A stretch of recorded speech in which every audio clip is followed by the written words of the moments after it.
যাই হোক, এই 1500 টাকা দিয়ে কি আর মুখ বন্ধ হয় মানুষের, সাধারণ পাবলিকের?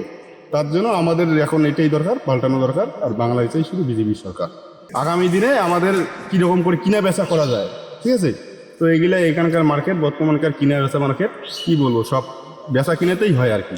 কেননা আমাদের এইখানে যেই রকম অবস্থা সাধারণ মানুষের, কৃষক মানুষের অবস্থা আপনারা দেখতেইছেন কীরকম।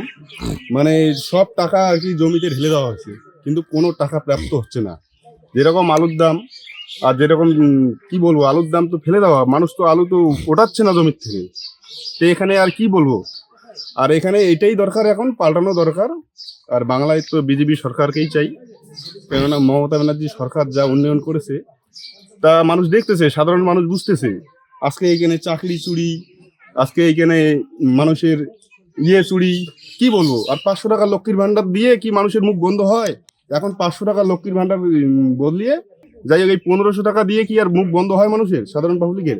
তার জন্য আমাদের এখন এটাই দরকার, পাল্টানো দরকার। আর বাংলায় চাই শুধু বিজেপি সরকার। এখানে 1500 টাকা দিয়ে তো কোনো কিছু পাওয়া যায় না, না কোনো কিছু হয় না। আজকে যুবকদের 1500 টাকা ভাতা দিয়ে কি ওটা দেখিয়ে দিচ্ছে যে এখানে আগামী দিনে আমাদের কিরকম করে কিনা বেচা করা যায়, ঠিক আছে? তো এগুলা এখানকার মার্কেট, বর্তমানকার কিনা বেচা মার্কেট, কি বলবো, সব বেচা কিনেতেই হয় আর কি। এখানে সাধারণ পাবলিক কেউ কেউ ভালো করতে পারে না, কেননা সাধারণ পাবলিক যা চায় সেটাই একমাত্র নিজের ন্যায় চায়। আর ন্যায়টাই আমাদের অধিকার। নারী সুরক্ষিত কোথায় এখানে? নারী সুরক্ষিত কোথায়? সব নারী তো আজকে দেখতেছেন, সব নারী কি অবস্থা। 500 টাকা লক্ষ্মীর ভান্ডার দিয়ে নারীকে আজকে কি দিয়ে সুরক্ষিত দিবে? আমাকে বুঝান। 500 টাকার থেকে 1500 টাকা করে কি সুরক্ষিত দিবেন? আজকে লক্ষ্মীর ভান্ডার থেকে শুরু করে বলুন, যা যাবতীয় বলুন, ঠিক আছে, দিচ্ছে তো ওদেরকে দিচ্ছে, কিন্তু আমাদের পকেট থেকে তো নিয়ে নিচ্ছে। আজকে যেরকম জিএসটি, ট্যাক্স, বিল, এগুলা কাদের পকেট থেকে যাচ্ছে? সব তো সাধারণ পাবলিক।